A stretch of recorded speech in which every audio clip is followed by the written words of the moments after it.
দর্শক, এই মুহূর্তে জানিয়ে দেব মহার্ঘ ভাতার সর্বশেষ আপডেট। বিশেষ সুবিধা বাতিল 25% মহার্ঘ ভাতা।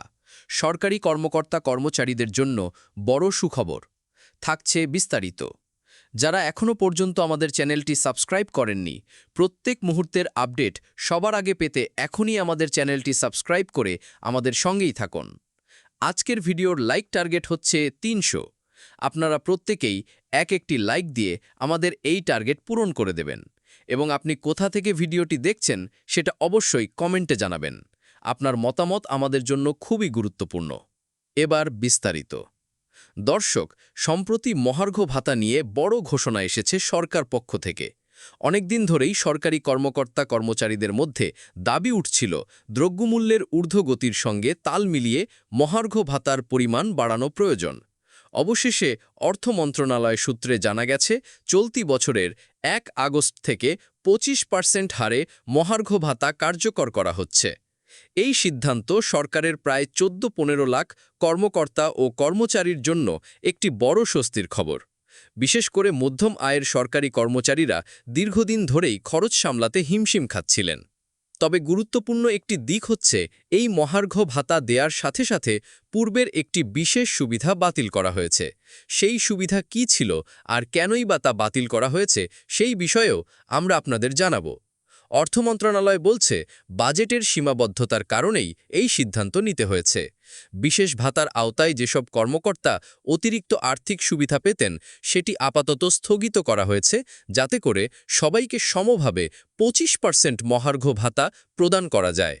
অনেকেই প্রশ্ন তুলেছেন, এটা কি কেবল সাময়িক সুবিধা নাকি বেতন কাঠামোতে স্থায়ী পরিবর্তনের ইঙ্গিত? বিশেষজ্ঞদের মতে এটা হচ্ছে নতুন জাতীয় বেতন স্কেলের প্রস্তুতির অংশ। 2026 সালে পূর্ণাঙ্গ নতুন স্কেল কার্যকর হওয়ার আগেই মহার্ঘ ভাতা ধাপে ধাপে বাড়ানো হবে। দর্শক, 25% মহার্ঘ ভাতা কার্যকর হলে একটি গ্রেড 11-এর কর্মচারী গড়ে প্রায় 4500 থেকে 5000 টাকা অতিরিক্ত পেমেন্ট পাবেন প্রতি মাসে। এটি বার্ষিক প্রায় 60,000 টাকার মতো। তবে এই সিদ্ধান্তে যেসব চুক্তিভিত্তিক কর্মকর্তা এবং অবসরপ্রাপ্ত সরকারি কর্মচারী রয়েছেন, তাদের জন্য এখনও কোনো আলাদা ঘোষণা আসেনি। সরকারি সূত্র বলছে, পরবর্তী ধাপে পেনশনভোগীদের জন্য মহার্ঘ ভাতা বৃদ্ধির কথা বিবেচনা করা হবে। এছাড়া শিক্ষা প্রতিষ্ঠানগুলোর শিক্ষক ও এমপিওভুক্ত কর্মচারীরাও এই সুবিধা পাবে কিনা সে নিয়ে আলোচনা চলছে। একদিকে দ্রব্যমূল্য বৃদ্ধির চাপ, অন্যদিকে বেতন না বাড়ার হতাশা। এই পটভূমিতেই এমন ঘোষণাকে সাধুবাদ জানিয়েছেন অনেকেই। তবে কিছু বেসরকারি প্রতিষ্ঠানের কর্মচারীরা বলছেন, একই রকম সুবিধা তারাও পাওয়ার দাবিদার। এবার প্রশ্ন হচ্ছে, এই ভাতা কবে থেকে অ্যাকাউন্টে জমা হবে? সরকারি বিজ্ঞপ্তি অনুযায়ী আগস্ট মাসের বেতনেই এই ভাতা যোগ হবে। অর্থাৎ 25% হারে মহার্ঘ ভাতা আপনি আগস্টের শেষ সপ্তাহে বেতন সহ পাবেন। সেই সঙ্গে জুলাই মাসে যদি কারো কোনো বকেয়া বা আগের ভাতা না দেওয়া হয়ে থাকে, সেটিও সেপ্টেম্বরের মধ্যে সমন্বয় করা হবে বলে জানিয়েছে হিসাব মহানিয়ন্ত্রকের কার্যালয়।